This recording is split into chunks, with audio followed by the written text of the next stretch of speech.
kayu kang purwa sejati wit buwana pangkeblat papat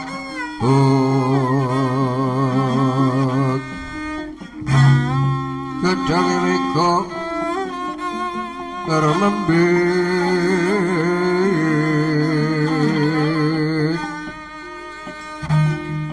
apratopo kekuwong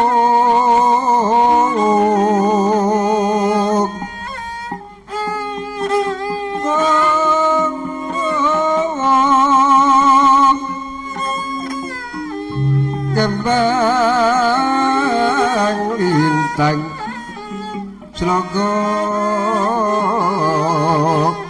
langit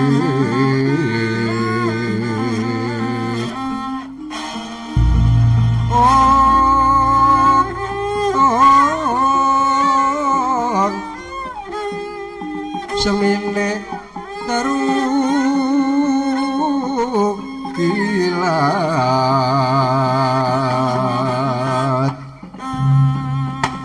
wasur ya lanteng su tlutuwe pun lawan udan bebujuke akoso buka pratiwi koyote bayu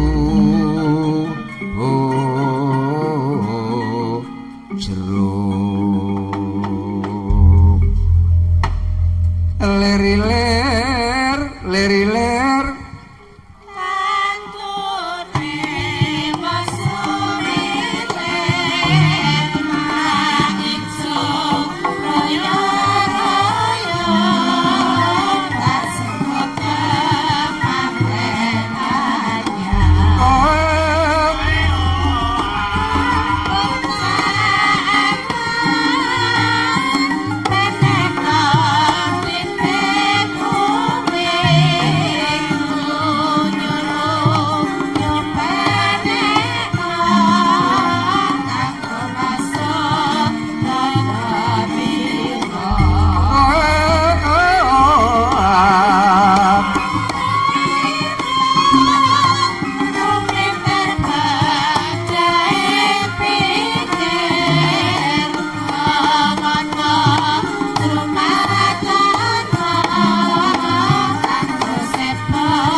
lepas tindaknya wadya saking nagari Kanjang Gribik sanggaring para Gandharwa waneh-waneh solah bawane ana ingkang gereng-gereng wonten ingkang gereng wonten ingkang nitih Sardula sakjaran teji wonten ingkang jingklak-jingklak wonten ingkang sogok-sogok untu mawi linggis wonten ingkang jebol dapuraning pring cendhani kinarya sumping dalingan kiwa lan tengen maneh-maneh solah bawene sanggya para Gandharwa awit melapat tindaknya Sang Prabu Nilayaksa wonten ing tanah Jawi ngupadi jalma manungsa kang kadurungan ludira seta sungkawaning galih Prabu Nilayaksa bisa ngrogolke wulu salomba sayekti wis wancine ngancik goro-goro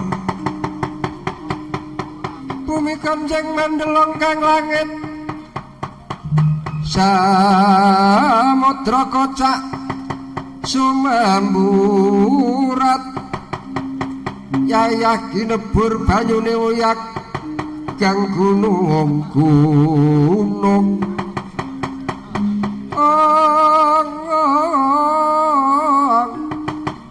lemah bengkah mawetu geni katempuh bayu bojro ngakoso jumegluk swara lir gelap sosro kekayon gengrebah kaya dibabati prabawane grogoro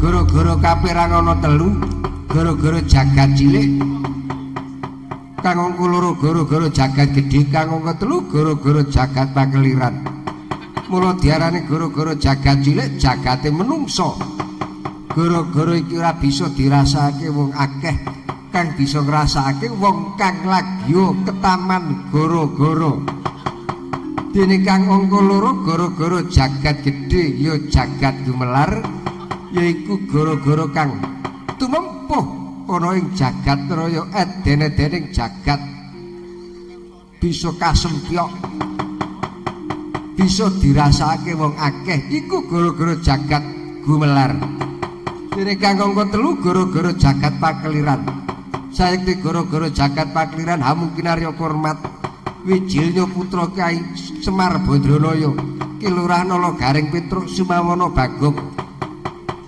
ingkang sawi pacak gujengan eling-eling Kilurah Petruk Jemedul Sigrahan Lasak ora madaning ora walun hariri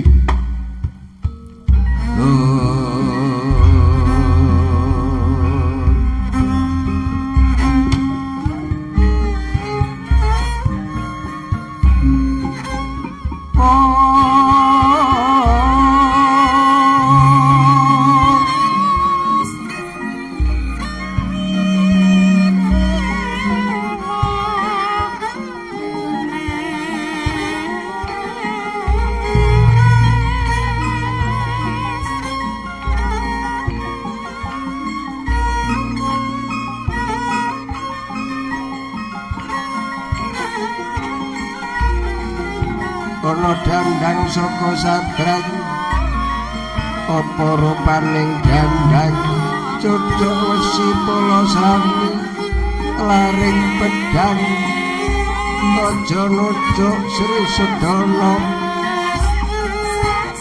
anucuk sarap sawane mangsa kerta adoh no tekan segara kidul ucapno teka rahayu rahayu wiyono slamet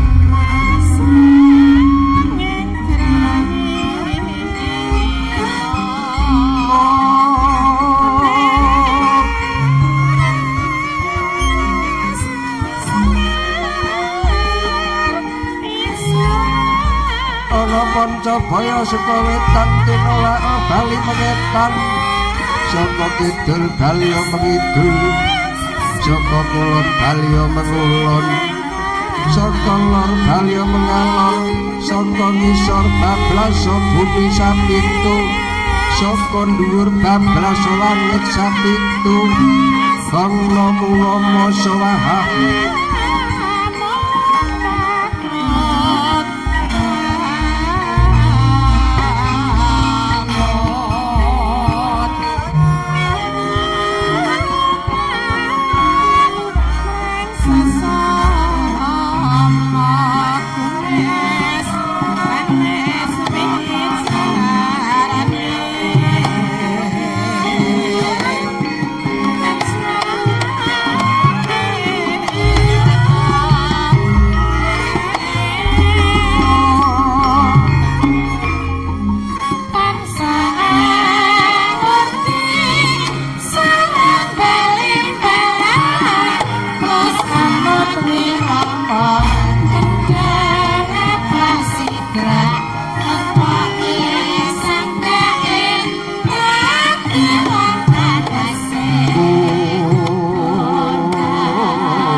jam 1 langkah 30 menit sowanku ana Bali desa Jenar Lor senajan rada kasep ora apa-apa kasep setengah jam sesuk tekate bubar jam 8 tak lakoni pokoke ya kanca-kancaku isih padha bergas kabeh sindene ya isih padha bergas karang sediane ya pancene ya pepak wedange anget ya pepak mlik-mlike ya pepak pokoke tenan sinden ya go kangger mlik-mlike akeh wis betah melek pokoke ing beda karo gusis wis pokoke ngangop terus anggere pepak ngene iki wis beres pokoke coba aku tak ninteng gamelan srana ngundang Kang Garing mengko anggere padha nglumpuk aku karo Kang Garing Bagong padha omong-omongan ya coba aku lak nembang karo joget ben disaut karo Ibu Swarawati cacahe 5 mbok yo mesem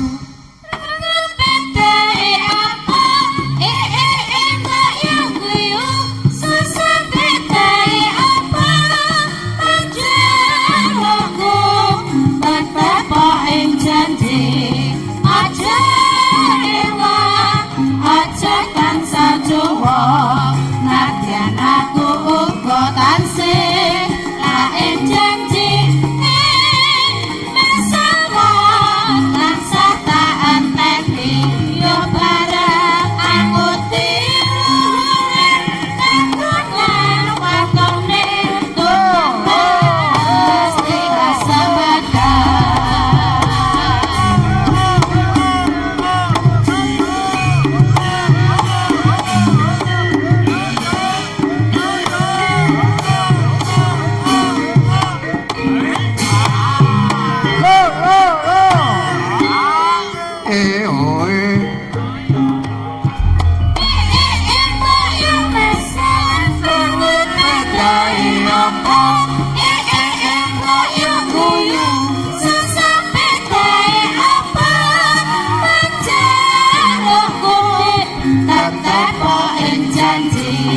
Aja ewa, aja tansah juwa, nadyan aku uga tansih lain janji wis semua tansah tak enteni yo bareng aku diluhuring kagunan watone tumemen mesti kasembah.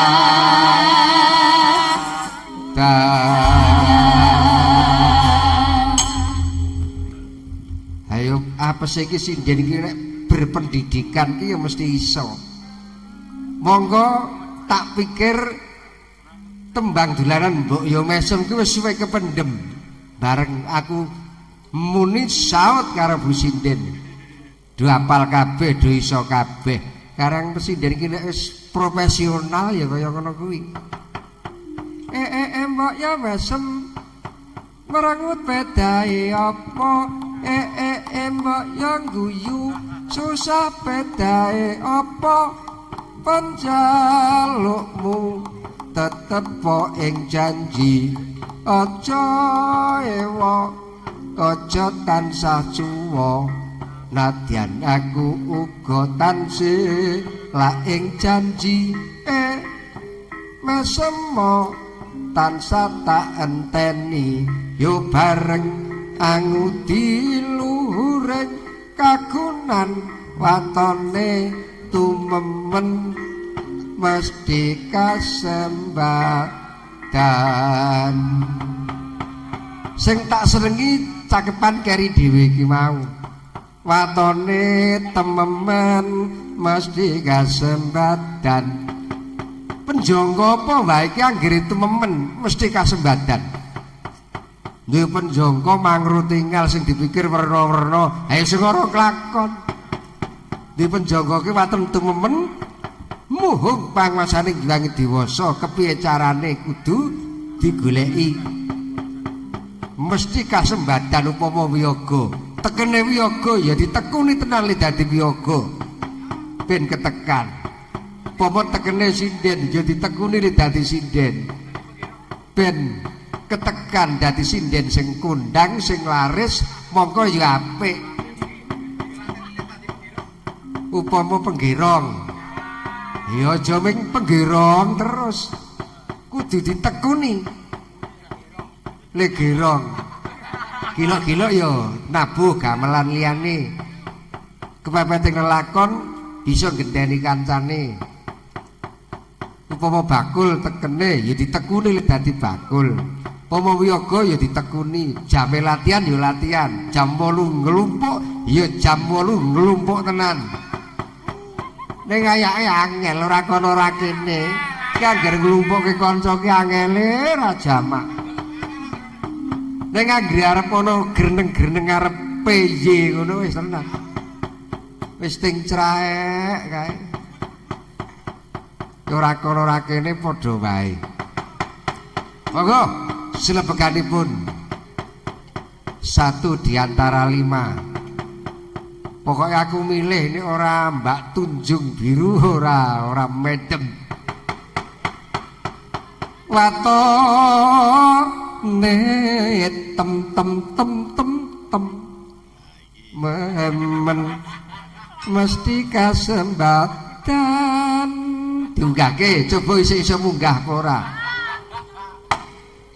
iki aksara mingkem kudu kejem lho iki Kula suwe ra munggah ya, Pak.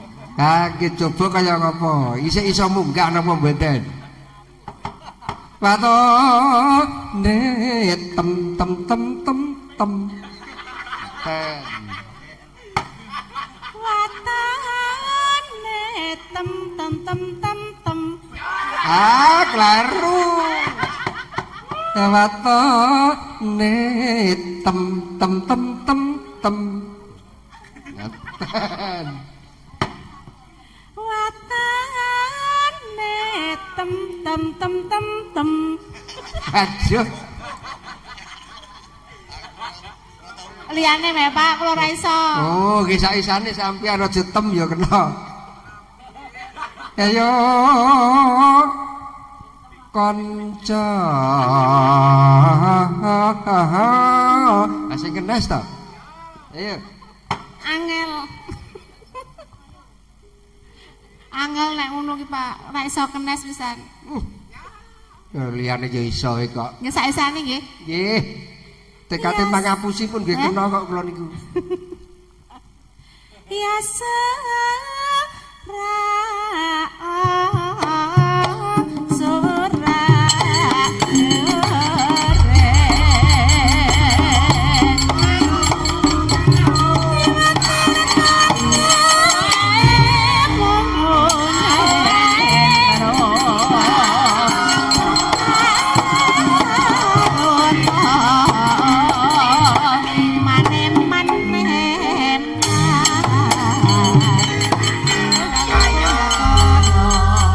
Innalillahi saka ndula kapas pangdak telih pitik menal-menal Petruk diujak wis anggere ketemu karo sinden lali kanca lali sedulur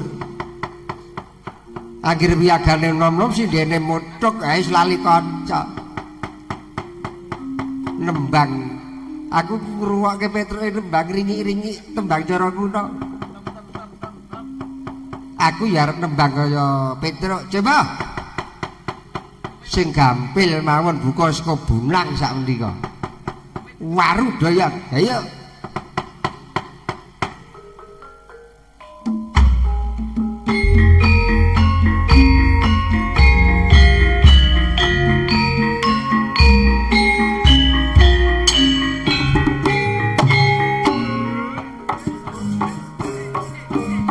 Ayo.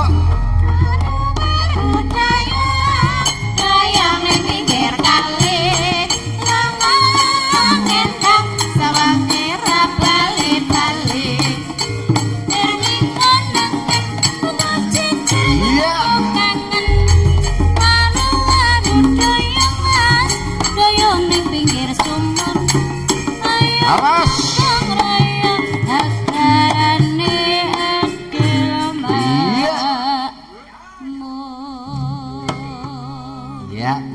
gawe parikan dhewe-dhewe jajal tak krungu parikane dhewe-dhewe mengko yo urute pamane nandur jahe ning kalengan nyambut gawe bebarengan sing gampil pamane maka tenang lawe kloso amok aku Waru goyang rama goyang ning pinggir kali lunga ngendong ra bali gawe parikan saiki ayo tengene Mbak yo parikane kaya apa ayo oleh-oleh saka Surakarta ana luwak nyolong sandal yen terang penak dikecil benar waru goyang goyang nang pinggir kali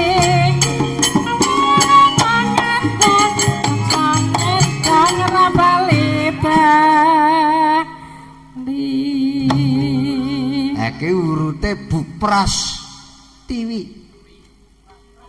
Kuwi ya nek gawe parikan ampuh kuwi arep tuwa kae tenan kuwi. Kondang kuwi.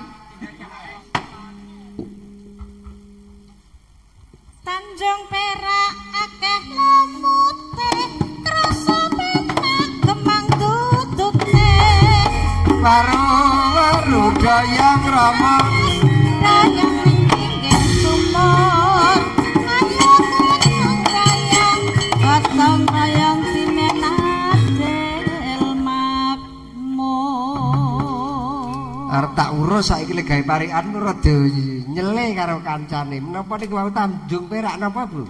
Tanjung Perak akeh lemute. Nggih, terus rasa penak kembang dudute. oh, nggih to. Nggih. Terus esuk ngrasake kepenak mboten? Pun boten ra. Oh.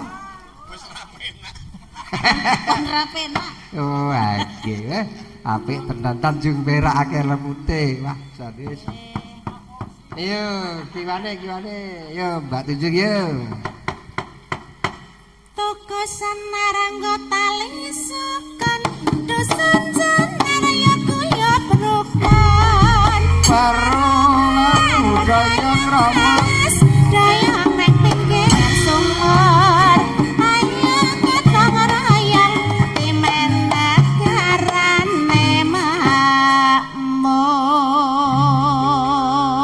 pungkasan suwuke suwuk gerupak monggo Ibu. Ayo. Mikol suka tintal-ental seni banyak tintal-ental.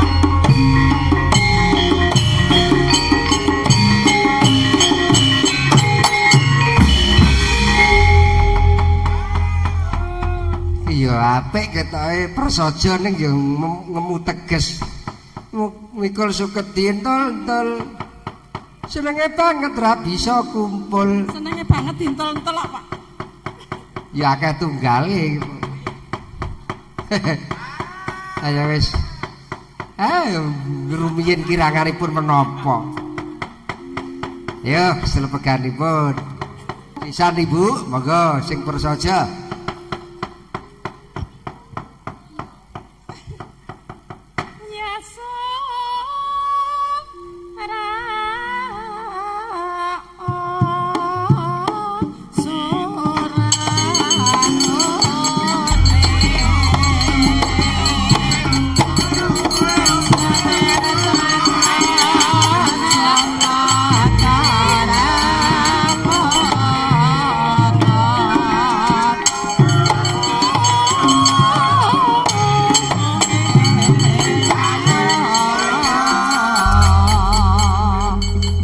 Buto-buto galak Loncat-loncat kasih citra-citra ngajak-ngajak nulit loncat kate-kate mantek upamu teng jalone iki buron apa kasenggo buron kang antek lawang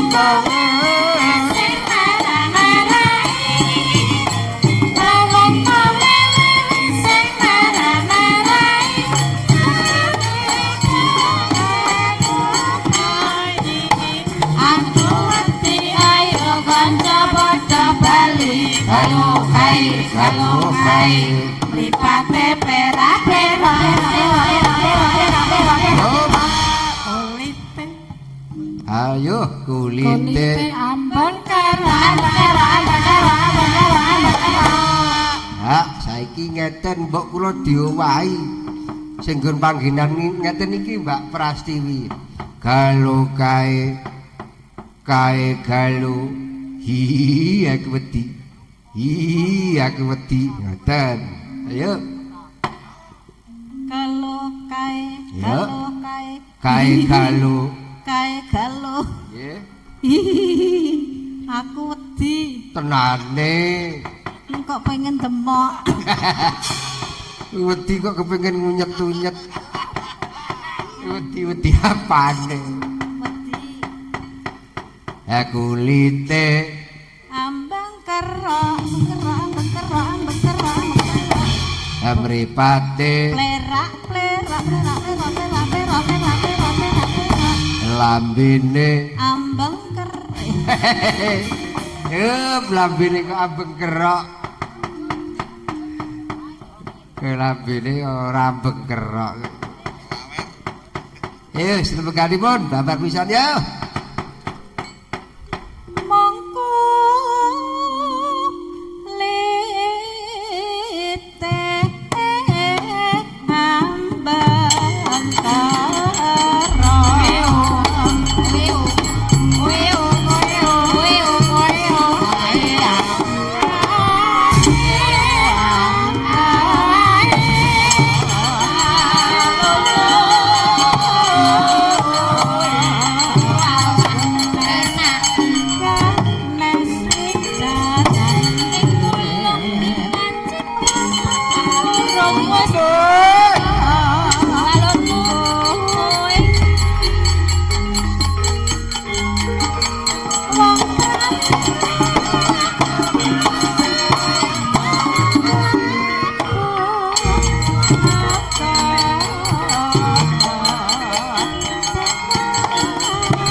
saiki Kang Garing.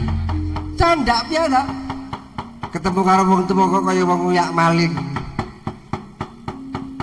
Wis ketemu karo aku arep karo apa, Petruk? Ya ngarep tak jak omong-omongan ngono lho. Arep omong bab apa? Piye? Kabare Kang Garing. Pamujimu sehat lahir batine aku sak keluargaku syukur. Kok sak baline piye, Truk kowe? Pangestune Kang Garing aku ya ajeg kaya mengkene iki syukur. Piye, Gong? Piye kabare? Wis ajeg. Kowe ya ajeg, heeh. Ajeg le opo le kere. Wandamu kaya blungkang nek dijak omong mesti seloyo. Tenan kok, Truk, wong uripku sing bagus sehat lahir batine ngono lho. Iya. Cara penemuku wong urip ki anggere sehat nyambut gawe apa wae mesti ora memeng ya sebab aku iki tenan Truk nindake dawuh bapak pemerintah anane gandeng pekaranganku iki pekarangan sing cumpen apotek hidup ana warung hidup ana warung hidup tak tanduri lombok terong sak panunggalane nek apotek hidup jamu Jawa ora kari gawe jamu Jawa kuwi ning awak ya malake sehat. Lah ngono Gong beres. Jamu Jawa ki penting tumrap kesehatan lho, Truk. Jamu Jawa ki saiki wis padha dilalekke ning aja nganti lali. Ayo iki digugah meneh ana gendinge jamu Jawa Kang Garing. Coba. Ana gendinge Gong. Ayo coba kaya apa? Buka saka bolang kena, saka dembung ya kena. Ayo.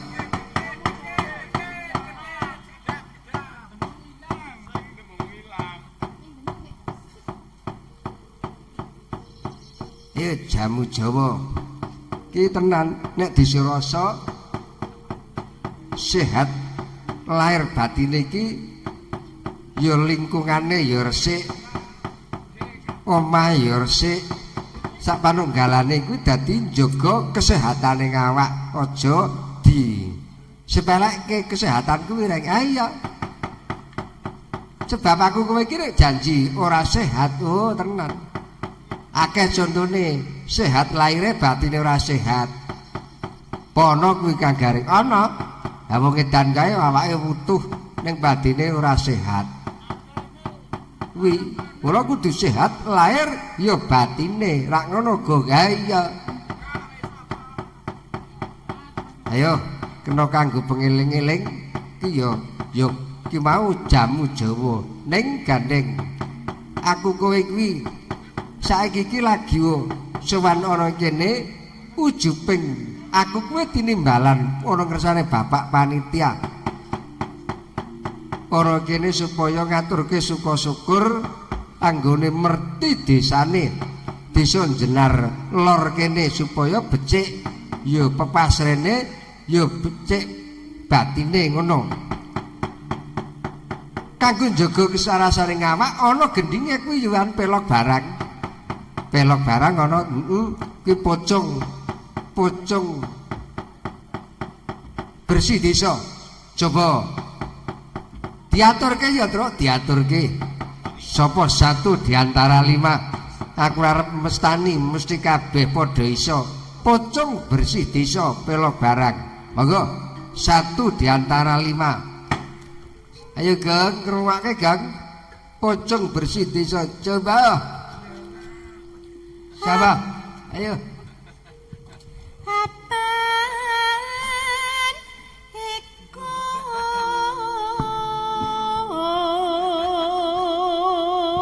ngrungokno Gong aku wis krungu kok kapan aku dadi iki meneng kok gawe to Gong ciptaan baku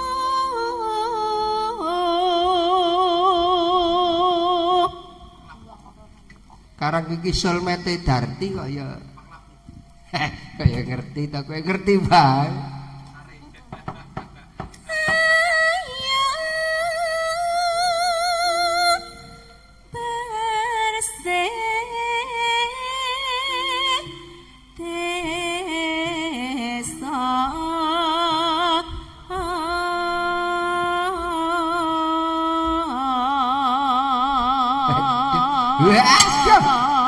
suarane kok ajeg panggah ampuh saya bengi kok saya ampuh ya kok karuane apa-apa ki gumantung ning garap kok wiyaga ki isane apik ya digarap yo gending isane apik ya kudu digarap sinden tekno wae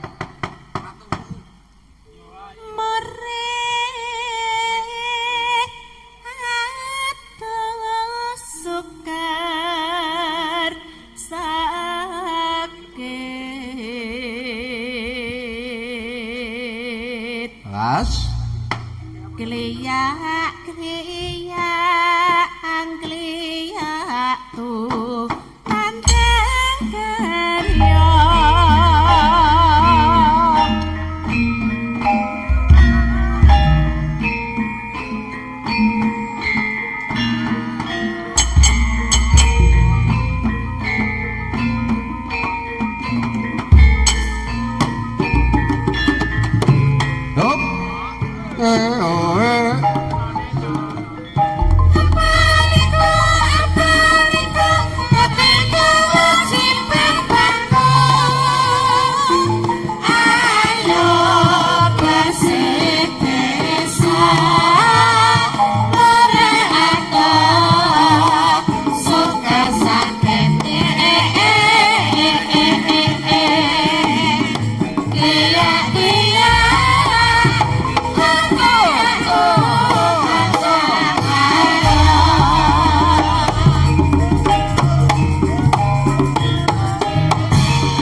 ya tru kareng ngrungokke jajale ngawaki arep mung tembang sepele iki ya kemringet ngono lho iki mapan ana ing desa Jenar wis kulino darah kiwa teng kene malah kunjuk kelingan rikala taun pira ana taman mini Anjungan Ngayoja kuwi para kadang sumitraku Purworejo kang ana ing Jabodetabek kuwi diarani Pakuwaja pakumpulan keluarga Purworejo rikala semono aku ya ditimbali ana Nganjungan rikala semono nyuwun lakon Rubuhan Baratayuda Jaya Binangun wiwit patine Pandhu nganti Duryudana ae sewengi pirang-pirang lakon sing ngersake ya piyai Purworejo kene sing ana ing Jakarta lan sak kiwa tengene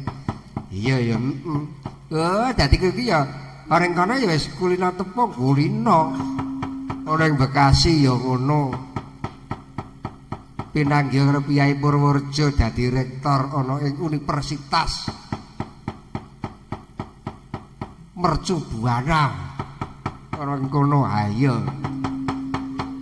ki mau pocong bersih desa to ha saiki sakarepmu Bagong arep njaluk tembang cara saiki apa cara kuno aku ki nek ora cara saiki wis marake memenge kudu sing hot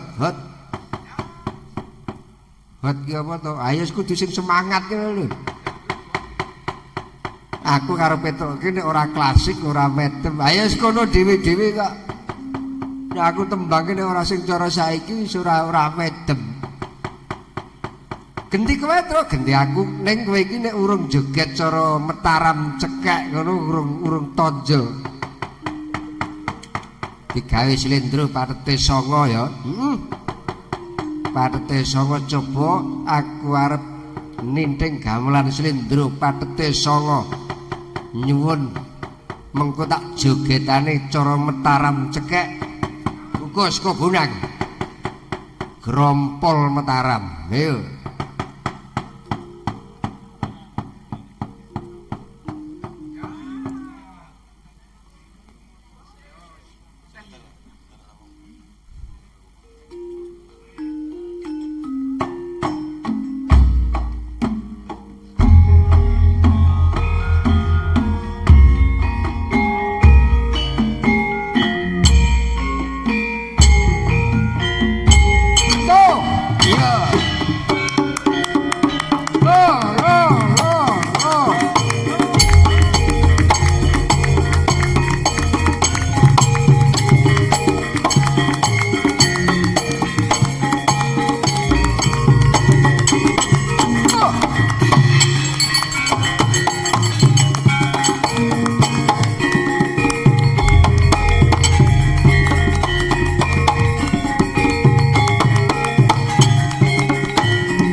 Ae, yo.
Iki mau grompol to grompol Mataram.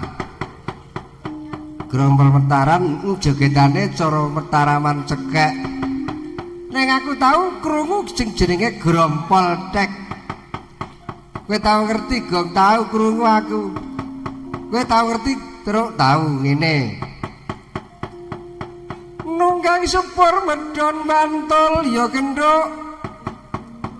Wedak pupur kereti susul suwe ora jamu Bisa godhong telo suwe ra ketemu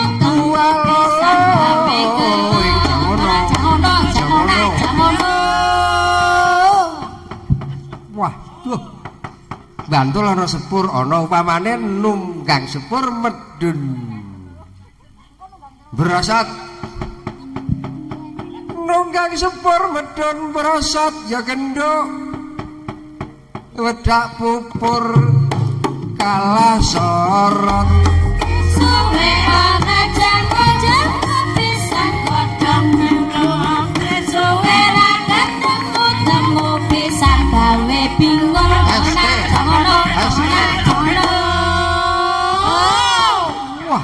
wah jare sajake le ngono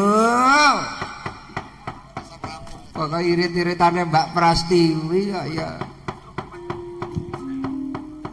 nunggang sepur pamane medhun ponjong ya genduk wedak pupur katon mencorong godhong mentiran suwe ra ketemu pisan dadi pikiran ngono wah iki ponjong ki ya dadi mencorong Bagong kok umak-umik ki iso apa kira-kira Gong Bagong iso nembang po alah kaya ngono wae pele nek pancen iso nembang go kaya ngono wae tekok karo aku nunggang genduk nunggang genduk ya ora medhun-medhun kok nunggang sepur kok nunggang genduk kesenengane Bagong gawe kisruh sing ora-ora genti aku terus genti Bagong saiki wis beres aku nek ora nembang ya ditinggal turu sindene sing urung komanan nembang ki mau cara saiki tengene Mbak Pras ya kula semanggake coba arep apa Gong anu gubuk asmara coba kaya ngapa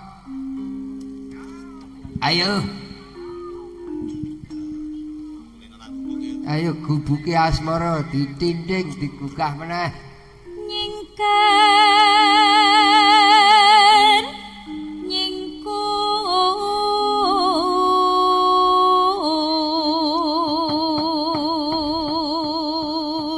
suarane jan cantas kaya bledek ajake wong ya galak kuwi nggih ra anggar digalak nyedak is ketok kok kuwi kula wiyaga-wiyaga iki gila nek karo kuwi iki anggar nyedak sithik is nggih kula tekan gawe perkara mula ora main-main nek karo kuwi hati-hati lho Gong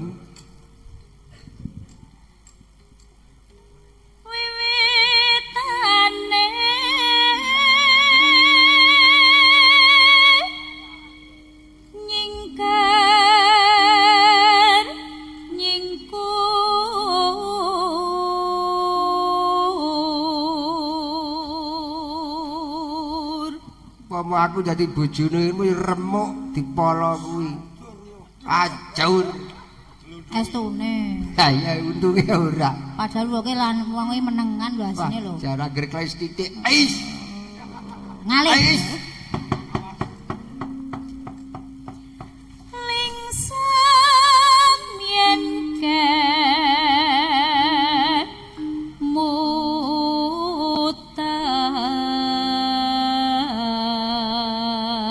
kemutan ko ditaling dadi ke ning nek ko dipepet dadi ko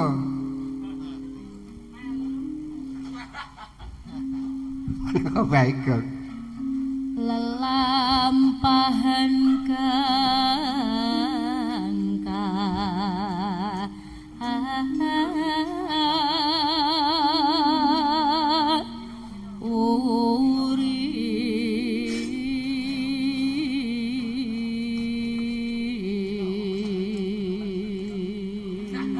oh sembodo kuwi suarane ya duh jan pokoke tonjit tresno tulus nadyaningku buk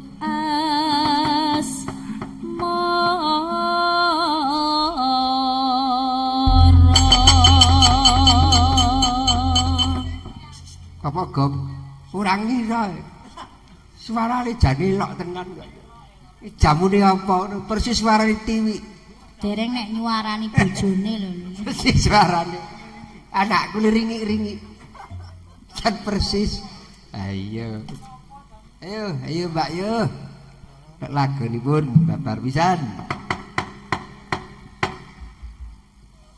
yen liwat aku kelingan gubuk kae biyen tak golek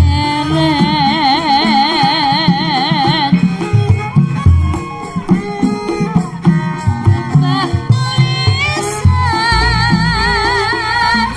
warna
Gong. Oh. Gong. Ki mau penjaluk apa wis dipinangkani lho, Gong. Gong. Kagak. Bareng ki sembrono salahe njaluk gubuk asmara bareng dipinangkani lenggut-lenggut. Karang aku ki ngrasake kaya nek gawe Wirama sok maju sok kendo kenceng kendo. Ayo wis lumrah to sok kenceng sok kendo. Ki wis lumrah. Lah karang yoga utawa garapan ki nek wis dadi ya kaya ngene iki rek. Iya.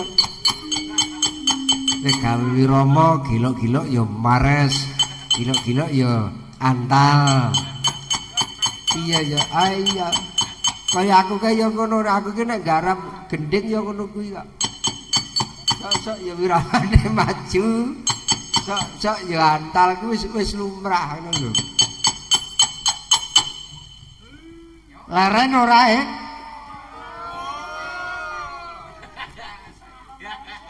Ayo leren. Monyet iki. Kok tangi. Bocah dinengke ora arti dinengke wong tuwa. Senengane kentek-entekke wektu. Apa dianggep wong gojek iki? Nek kesiwen ki ana sing ora dadi kersane ngono kok. Senengane guwang-guwang wektu. Kowe iki anake Semar ning kok kon tiru Semar kok angel. Bapakmu ki kondang wong disiplin kok duwe anak 3 dan 17 Dinengke kok ora ngrasake karo wong tuwa. Galuh Karang Kadempel kerawan bendaramu Ndorongko Wijaya. Lah kok kowe gojek terus. Mula kowe iki nek dikandhani wong to mesti wangsulan. Ora gelem ngrasake. Mula uripmu ora bisa mulya uripe. Mergo kualat karo wong tuwa ora kuat goyang cowek iki mergo kualat karo wong tuwa.